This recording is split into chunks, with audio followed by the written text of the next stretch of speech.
It's one of the fastest growing infectious diseases in the United States. But for about 10% of the patients treated for Lyme disease, the symptoms don't go away, they continue. No, and it's referred to as chronic Lyme disease or post-treatment Lyme disease syndrome. But no matter what you call it, people don't know, the doctors can't even, I don't know what you have. Awful. So let's find out what ABC2's Ashley James can tell us tonight about this.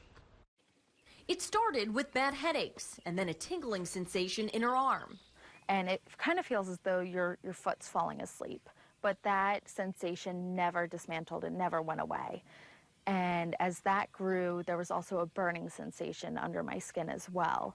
But it wasn't until Grace Beal woke up one morning and hit the floor that the 24-year-old knew she needed to get help.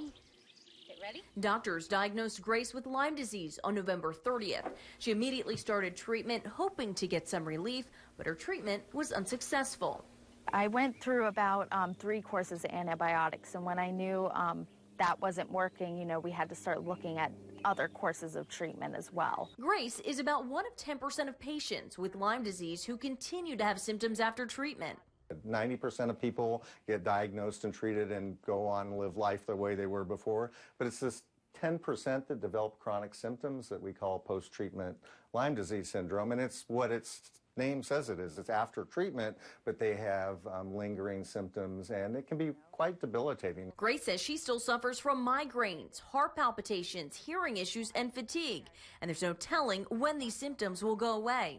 Dr. John Alcott, the director of the Johns Hopkins Lyme Disease Research Center, says for everyone, it's different. The 10% of patients that don't get better, sometimes the symptoms go away on their own over the first few months, but sometimes they don't. And some of the patients with post-treatment Lyme disease syndrome remain ill for years. But for the outside world looking in, Grace, like many other people battling the disease, looks healthy, making it hard to understand what these patients are really going through. Can you give it back? Thank you. We know the patients are suffering. We know that they were healthy one day, got Lyme disease, and were treated but never recovered their prior health. So we believe their symptoms. We know that they're not making it up. It's not just in their head. But it's still very difficult to find the laboratory manifestations, and that makes it difficult to understand how to treat the patients. Because there is no FDA-approved therapy for post-treatment Lyme disease syndrome, many patients like Grace are now turning to alternative treatments. Evergreen, and they're called pearls instead of like pills. But In patients with these chronic symptoms, our tools are limited. And so patients often supplement or complement with other therapies. And actually, some of those make a lot of sense. Things that can help with pain management, like acupuncture or mindfulness therapy, can be very helpful. Good boy.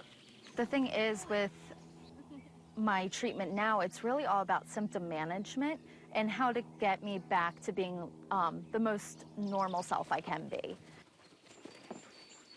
Grace is preparing to leave her job to focus full-time on her treatment and getting healthy. Doctors say the key is to catch Lyme disease early. As soon as you find that tick, remove it. Symptoms of Lyme disease include the red round skin lesion. Sometimes the bite is confused for a spider bite. Others can experience summer flu-like symptoms. That is also a red flag. For ABC2 News, I'm Ashley James. The key is getting that diagnosis, though. It can go on forever if they don't get the diagnosis.